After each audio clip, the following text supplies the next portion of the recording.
Praise the Lord. கர்த்தருடைய நாமம் இந்த காலவேளையில் மகிமைப்படுவதாக. ஒருமித்து இந்த காலவேளையில் ஆண்டவரை நோக்கி பார்க்க, தேவனோடு இணைந்து துதிக்க உதவி செய்த தேவனுக்காய் ஆண்டவருக்கு நன்றி செலுத்த இந்த நாளிலும் சங்கீதங்களின் புத்தகம் 37 அதிகாரம் அதனுடைய 31வது வசனத்தை வாசிக்கிறேன்.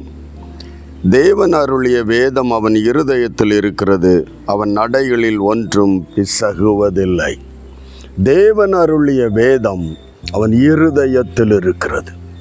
கர்த்தர் தந்த வேத வசனம் நம்முடைய இருதயத்தில் எழுதி வைத்தால், நம்முடைய இருதயத்தில் பதித்து வைத்தால், அந்த வசனம் பேசக்கூடிய வேதம் சொல்லுகிறது, கர்த்தருடைய வார்த்தை ஆமேன், அது ஆவியும் ஜீவனும் உடையது.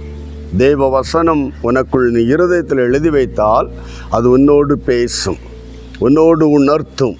ஆகவே தான் ஒவ்வொரு நாளும் தெய்வ பிள்ளைகள் ஆமேன், தெய்வ ஊழியர்கள் விசேஷமாய் வேதத்தை படியுங்கள், வேதத்தை தியானியுங்கள் என்று சொல்லுவதென்ற காரணம், அது இருதயத்தில் இருந்தால் நடைகள் பிசகி போவதில்லை. வழி மாறும்போது இதுவே வழி, இதிலே நடவுங்கள் என்று சொல்லுகிற அந்த மெல்லிய சப்தமான ஆவியின் ஆமேன், ஆவியும் ஜீவனும் உடைய அந்த வசனம் உன்னோடு பேசும்.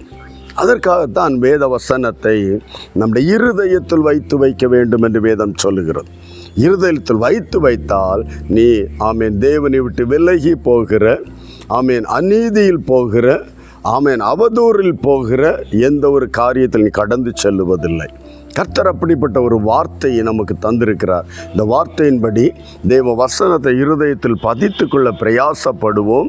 நீ வாசிக்க தெரியலன்னா கூட, ஆமேன் படிப்பறிவில்லை என்று சொன்னால் கூட, ஆமேன் நீ கேட்கிற வசனங்கள் உன்னுடைய இருதயத்தில் பதித்து வைத்தாலே, ஆமேன் அந்த வார்த்தைகள் ஆமேன் உன்னை வழி விலக விடாது, வழி பிசக விடாது, வழியில் ஆமேன் தேவனை விட்டு தூரம் போக உன்னை அனுமதிக்காது. ஆகவே தான் வேதம் சொல்லுடைய இருதயத்தில் வேத வசனத்தை வைத்தால், ஆமேன் அந்த வசனம் உன்னை தேவனுடைய வழியை விட்டு பிசகுவதில்லை. ஆகவே தேவ வசனத்தை இருதயத்தில் வைத்துக்கொள்வோம். ஆமேன். தேவனுக்கு பிரியமாய் நடக்க கர்த்தர் நமக்கு உதவி செய்வார். ஜெபிக்கலாமா?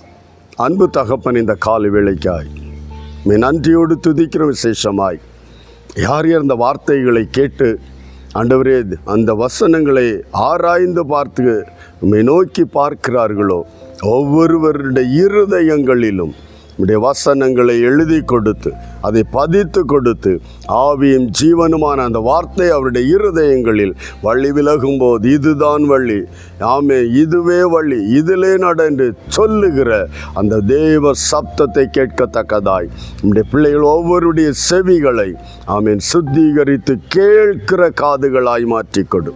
உம்முடைய இன்ப சத்தத்தை கேட்கிற காதுகளாய் மாற்றிக்கொடு. வழி விலகாதபடி காத்து கொண்டு நன்மையாய் செம்மையாய் இந்த ஓட்டத்தை ஜெயத்துடன் ஓட உதவி செய்யும். கர்த்தர் அப்படி செய்ய போகிறதுக்காய் நன்றி. இயேசு கிறிஸ்துவின் நாமத்தில் ஜெபிக்கிறோம் நல்ல பிதாவே, ஆமேன் ஆமேன். இந்த இருதயத்தில் வசனத்தை வைத்துக்கொள், வழி விலகாமல் காத்துக்கொள்வார். God bless you. Praise the Lord.